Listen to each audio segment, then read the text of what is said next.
Hello, everybody. Welcome to another daily dose of gaming news and all that good stuff. And as always, I also publish on Rumble and on Patreon for extra support. Any kind of updates and the such, usually I go about on Twitter X platform. And hopefully later today we'll have Midnight Suns episode. I've been a little bit struggling to get some recordings here and there, but I still have enough episodes on the backlog so I can, when I do at least a video on the gaming news, the part of stuff, I can publish a gaming episode also. Just a quick reminder also that I have already some completed gameplay series if you want to check that out. And funny enough, I still have some, again, not my best work here, some unboxing from my original setup that I have at this moment in time. It's not all the pieces of hardware. It's the most interesting ones that I thought could be useful for you to check out what comes in with the box and my overall first impressions of that hardware. Not my best work. Some of them are a little bit janky, but again, I lost the footage of the original one, so you can only unbox one thing the first time. So that's what. Um, in terms of again scheduling, I did manage to skip, I think, Friday and Saturday. Again, a lot of stuff coming up here and there. Mainly because most of the time I have to go out of the house, so all day that's why I'm not being able to keep on track with the perfect scheduling all days except for Sunday. That's why mainly I've been missing out here and there in the last couple of weeks to solve all the situations that I've been solving here. I will assume that probably this is the last week that I will be managing to wrap up some loose ends on everything that I've been working out. And then probably you'll get a more consistent schedule regarding at least the gaming news stuff there. But yeah, other than that, let's go to the news. Similarly, we got some leaked footage per se from RTX 5090. Again, this is coming, I think, from Zotac. I'm guessing assembly factory. I think this is the one here on the video. I think this is a new factory that they assembled. Again, this site is a little bit shitty to highlight stuff that I want to do. Yeah, Indonesia. And I think that this comes because Indonesia is not on like the sanction list thing, countries that cannot export to China or something like that. It's a little bit tricky and complicated, that situation. And that's why I think they assembled this factory here, or they open that factory there so they can export directly to China. Again, I'm not sure the exact reasons, but again, supposedly this is a 5090. I think this is mentioned on the video itself, kind of a thing there. And yeah, basically, again, this is the latest. I will have to assume it's rumor. I didn't watch the video itself, but yeah, similarly, it is a Zotac GPU for the 5090. Supposedly, this GPU itself is around 3 slots or 3.5 slots of thickness. So I think it's going to be in line with the 4090 in terms of size, the cooling and the such. But yeah, again, I prefer to wait for starters official announcement from Nvidia with their own marketing material, so you can have getting a proper idea what the product is, and then of course waiting for independent reviews regarding the product itself. Again, not ever trust first party information, mainly because they as always they like to put out the best possible most shining light on their own products without being not highlighting their own defects per se. But yeah, at least this is the latest one. Got a video showing off supposedly a 5090. Again, that's the latest information. Turning to AMD, similarly, there is also some leaked or at least some placeholder information in terms of the pricing itself of the 9800 X3D. So the Vcache CPU here. Supposedly for now the placeholder is hovering around from $450 to almost $500, which at this moment in time is in line with the 7800 X3D. I think when it came out, the MSRP was around $450. Again, I will expect probably this CPU should hover around the $500, around that. But then again, there is no official information from AMD. This is That's why I'm saying this at this moment is a placeholder from these sites here. From this listing, this time Tech America. Again, I'm not sure how this goes, but yeah, we'll have to wait for more information, or at least official information. Even though, again, we've been seeing a lot of this placeholder information. Even the specs, again, I don't trust exactly 100% confidence, but again, we can have a better perception of what they're trying to do here, which for the 9800 X3D, supposedly it's going to be the 144 megabytes of cache, the boost clocks and the maintained or sustained clocks supposedly are basically the ones that we're being seeing here, which is around 4.7 gigahertz of base clock, and can boost to 5.2, which is a little bit above the 7800 X3D. Again, the same 144 megabytes of cache, and 120 watts of TDP supposedly. Again, it's not something out of the line there. The only thing is because it's going to be in a Zen 5 architecture.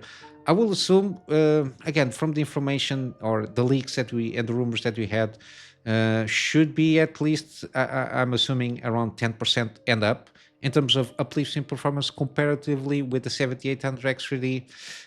Again, everything will depend on the price. If by any chance the 7800 X3D and the 9800 X3D are in the same price range, around, I don't know, 450, give or take, and if the 9800 X3D performs at least 10% up, I think might be a good deal. Again, depending on the price conditions and the price launches of this new CPU. But yeah, we'll have to wait for more news. Again, this will ramp up a little bit, the rumors, I assume, from AMD, from NVIDIA, because again, we are expecting GPUs and in this case CPUs from AMD, which I think they're going to be launched, or at least officially announced with all the specs and presentation by the end of this month, so we can start launching by around middle of November. I don't know. At least that's the rumors that are going about. And then, of course, we got the GPU stuff is going to be ramping up in terms of anticipation for CES of 2025, so January next year, with the probability of being launched between March and the 4th from next year. So yeah, we got a lot of stuff that is going to ramp up in terms of marketing and anticipation of these products here. But yeah, I will try to keep it up there. Then I missed out. I didn't miss out. I watched the latest Xbox partner preview of all games. Um, but I didn't do a video on it. Again, it was, I think, on Thursday to Friday. So Friday I didn't manage to do anything, but I was interested in covering this. Again, this is all the games that were announced per se, or at least showcased there. Again, not much. I think only a couple of them piqued my interest. Alan Wake 2, The Lake House, again, even if I was excited for this game, it's only available on Epic Game Store, and if it's only on Epic Game Store, for sure I will not buy it. And at this point in time, the game didn't even recoup the investment that was made to develop.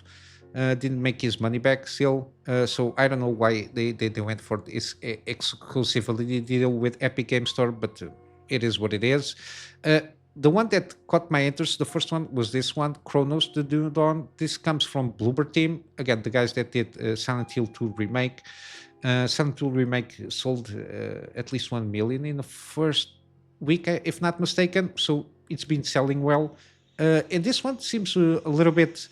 Again, this is just a reveal trailer. Is CGI, so it doesn't have any gameplay per se. It has like a couple of seconds of gameplay by the end of the trailer. It caught my interest. Seems like an atmospheric horror game kind of a thing there. I'm interested in seeing more of this, but until we get gameplay, again, I'm just anticipating to see more of this. It's not. I'm not going to wish lists out of nowhere and by day one. But yeah, it's got some interesting things here by the fact that it's called Chronos, which is time. We'll see how time is as a place here on this game as a setting. But yeah, we have to wait for more stuff there. This is just the announcement of the game itself. Then we got another shooter, Blind Fire, whatever. Got afterwards Like a Dragon, Pirate Yakuza. Now, again, we already knew this game was coming. Again, this is for the Xbox stuff there. Then you got Mouse, PI for Hire, whatever. Then we got new modern audience, which is Subnautica, which again these people doing the character designs. I don't know what have in their mind. They try to put all the diverse races that they can in just one character, so it looks like two aliens in this trailer. Again, it's not something that I'm interested in. Then you got Animal Well. It seems like a puzzle game, like Metroidvania kind of a thing there. Then you got Eden Zero. I don't never heard of this. Not something that I'm very interested in. Eternal Sands, same. Mistfall Hunter, again, not that much. It's got a PvP, VE extraction RPG. I don't get it. So whatever. Then we got also Real World. Didn't caught my interest. Phasmophobia also. Yeah, this one didn't caught my interest also. Legend of Woods. Oh my god, this seems like a horrible game. Seems like a broken game just by the presentation there. Seems like an unfinished game. Then we got this one that I'm pretty excited. Wushang Fallen Feathers again. Seems that Korean and to a certain extent Chinese developers are cooking very well on the games that coming out. This game has already been announced, and we already saw some trailers for this one. Again, kind of a Souls-like kind of a game there with some magic involved there. Again, very interesting what they're trying to do here. It's got some magic stuff here with the bird feather stuff here with the main character there. Again, very interesting what they're going about here. This seems like the big boss guy or one of those, like an emperor or something like that. I'm very interesting about this game. Then we got another from Remedy Entertainment. This is I think this is the game that they were producing or working on as a multiplayer game. I think, which is kind of, I don't know, a mix between, I don't know. This is a co-op, free co-op game, first-person shooter. Seems like I don't know. It's another co-op first-person shooter. I don't know what to tell you. The presentation is good. It seems so, but it's not a game that it's for me. And again, comes from Remedy Entertainment. This is supposedly you are the cleaners of the FBC, which is the Federal Bureau of Control, which comes from the Control franchise. While again, we know they have the integrated universe that they are in the making here with Alan Wake and the Control IPs there. Again, I don't know if it is going to have any kind of crossover because the Lake House seems to be evolving FBC agent of some sorts investigating the Lake House in Alan Wake 2. Again, I'm not sure how this is going to work out. Interestingly enough, in Alan Wake 2, you got another modern audience, Karen Estevez kind of agent, but it is what it is. Again, just basically two games that caught my attention from this presentation: Chronos: The New Dawn and Wuchang Fallen Feathers. Again, I will be wish listing them and keep my tabs on it as best as I can. Then we got another Atomfall. We got a gameplay on world first look trailer, so it's a little bit more comprehensive. It's around 5 minutes or so to pick a little bit on the interest, what you are supposed to do on this game. It's got the setup here of what the game is about and what you are going to be able to do and go about doing things on this game, and it seems pretty interesting. I'm not sure what kind of engine, if it is a proprietary engine. Again, the very seems a little bit between Fallout 4 in terms of how they are going about this, but it doesn't have any hints of Unreal Engine or something like that. Again, I'm not sure what kind of engine it is. Hopefully, it might be a proprietary engine that they are working on.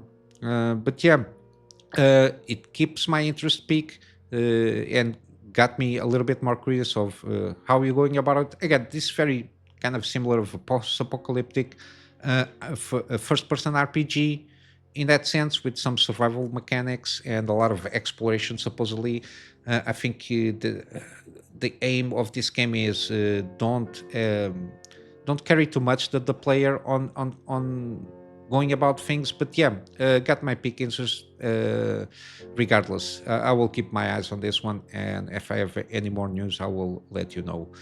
Then we got again. Ubisoft is on a shit show pathway there, and again, Star Wars Outlaws. The sales basically are stagnated, and basically even Twitch viewership has declined by basically 99% since launch. Again, supposedly this game only sold so far 1 million copies in the first month. Um, Supposedly there are people that are celebrating this as a victory. Again, people tend to forget that this game cost around between at least $200 million to $400 million, taking into account marketing budgets and all that jazz, because all of that budget goes to in overall piece of the pie of how much the game cost to make. And 1 million copies, even being generous, let's assume $200 million to make the game, then you got 1 million sales. Even if you want to make it I don't know, the ultimate edition, I think it's $120 or so. As a revenue, you can put it $120 million. It's not enough. Then you have to be considerative of the cuts that everybody has. Given on Epic Game Store, when it comes, I think it will come to Steam eventually. Steam takes, I think, 30% cut for them. But yeah, even if you are sympathetic to this results, which is $120 million, taking into account 1 million copies sold, it's not enough to reach the minimum of $200 million of how much it costs to develop. To make this a profit, especially when it comes to Steam, I will assume you have to sell to break even, I don't know, almost 10 million copies, because realistically, we'll have to assume around $400 million or so production cost or development cost and marketing budgets there for $100 million. Taking into account that not everybody is going to buy the Ultimate Edition, so you have to make it from kind of below, so $70 per piece.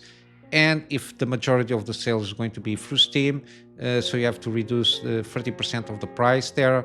So instead of $70, they were going to make, I don't know, $50 in terms of revenue from that.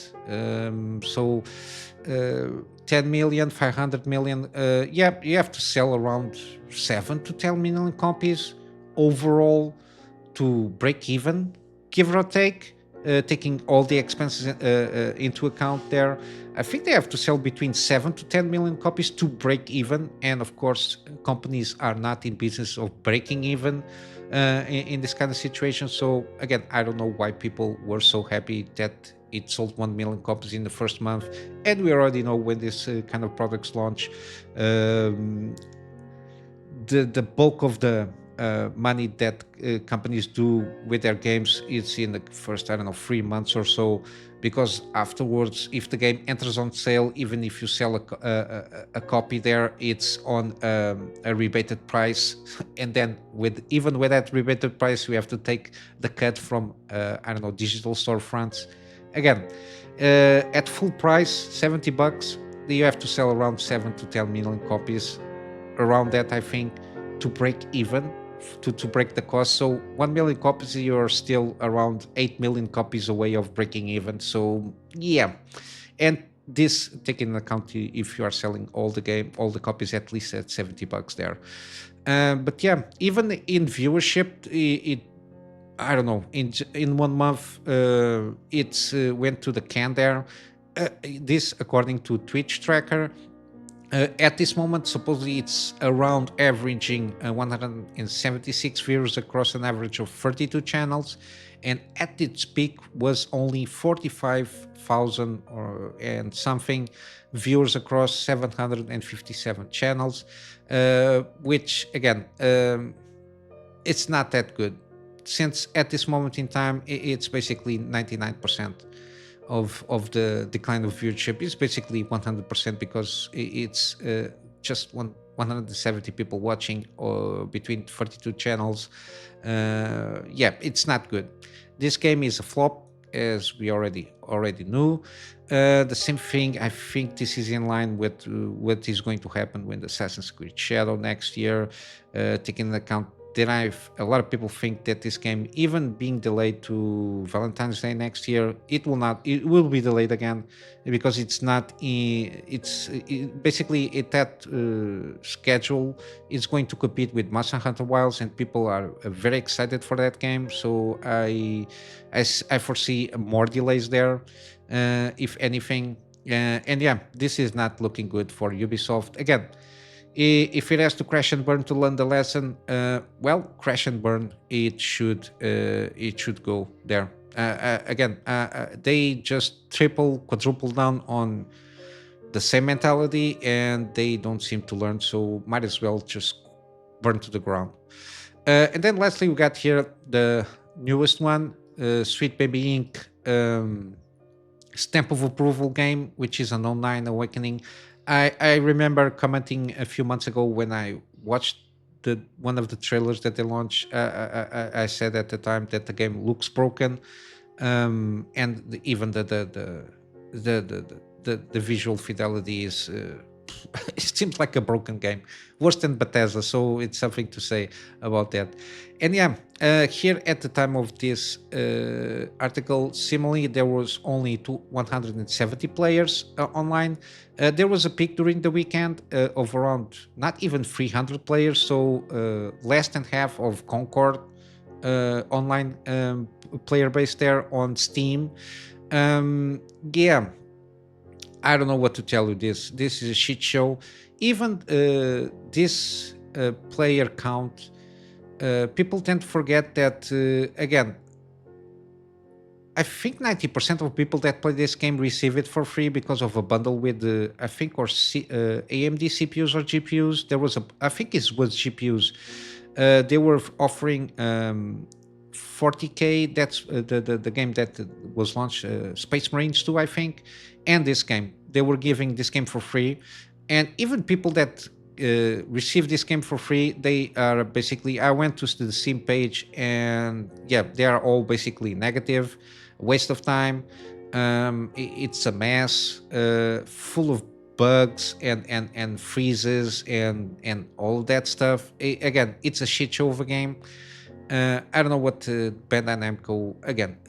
What is thinking about it here? You got also the Bandai Namco stuff of them basically putting more than 200 developers on a I don't know, empty room to try to make him quit out of there, and canceling a lot of projects because this game took a lot of budgeting out of Bandai Namco, from what I understand. And yeah, it's a shit show. Again, Sweet Baby Inky was Kim Belair, story architect, and I think this one, David Bedard, it's a brand content manager. Also, they were involved. Supposedly, this was the golden eggs of Sweet Baby, because I think Kim Belair was heavily involved in I don't know, as a story architect, and supposedly this IP will have cross media. So supposedly there is in production supposedly series, movies, animation, plus the games. Again, they thought, I don't know, this was their own Star Wars again. It's a shit show of a game. Again, this should serve as a lesson to all of these companies. But again, I think, yeah, I think they're in deep shit overall, from Ubisoft and Namco to a certain extent, also EA.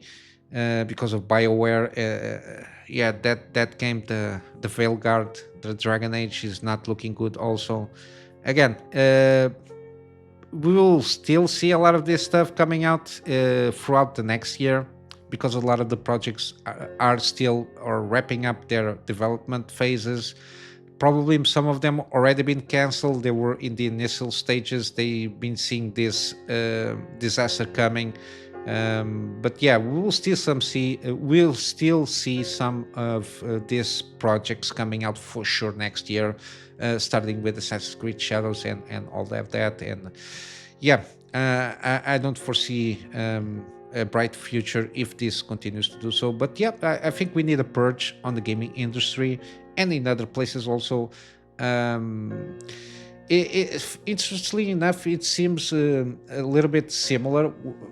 It, the gaming industry needs to have a Twitter moment per se, in the sense that when Elon Musk entered Twitter, basically Twitter still functions with 20% of the resources and the personnel there. It still functions.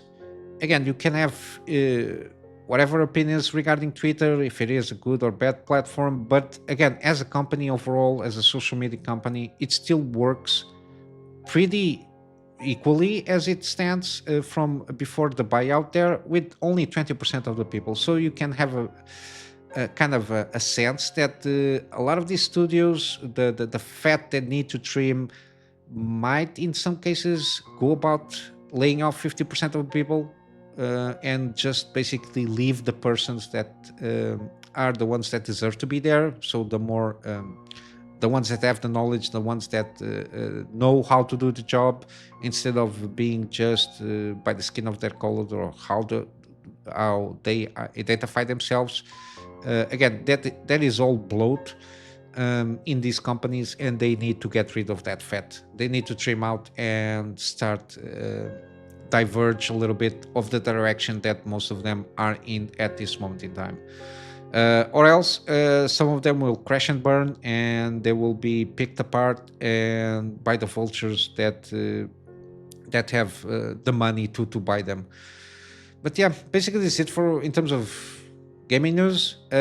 Got now some game deals. We got still the Tomb Raider franchise. Again, this trilogy seems to be still the best trilogy so far from this franchise, because the upcoming projects uh, don't seem to be panning out to be good projects. But at least this trilogy is pretty solid. We got the first one. Again, the one that it's definitive editions or the GOTY are the best one. It's at this moment 85% off the base game. We got also Rise of Tomb Raider, the 20-year celebration. It's 85% off, and then we got also Shadow of the Tomb Raider. The definitive edition is the way to go. But you got also Tomb Raider definitive edition, the trilogy itself with everything included is also between 85 to 90% off, if not mistaken. So I think it's a good time to buy and play these games, because they are pretty solid. They are not perfect, but they are pretty solid on what Tomb Raider is all about. Then you got also Kunitsu Gami Path of the Goddess, still 20% off. And you got a demo for you to try out if you're not sure if this game is for you. And also we got Armored Core 6 Fires of Rubicon 40% off, which I think is a good deal there. Yeah, from Steam, this is it. And on GOG, we got Children of Mortar. This is the complete edition, 71% off. I think it's a good deal. Then we got Deus Ex. This is Human Revolution, Director's Cut, 85% off. And then Mankind Divided Digital Deluxe Edition, which has all the playable DLC, also 85% off on GOG. And then finally, we got Wastelands. This is Wasteland 2 Director's Cut, Digital Deluxe Edition, 75% off. And then the sequel, Wasteland 3 Colorado Edition, which has all the Season Pass stuff there. It's also 80% off, so at a good price point there for if you like this kind of games. But yeah, basically this is it for today. I'm sorry if I read a little bit there on the end part. But yeah, I'm going to wrap up with a plug on my Patreon, which at this moment in time for extra support for me to be trying to gather better storage solutions so I can have backups of the stuff that I do for my clients. And of course, some extra space for the videos that I do for the channel. And with all that said, I hope you have a wonderful day, and I will see you in the next one. So until then, Kunami Master out.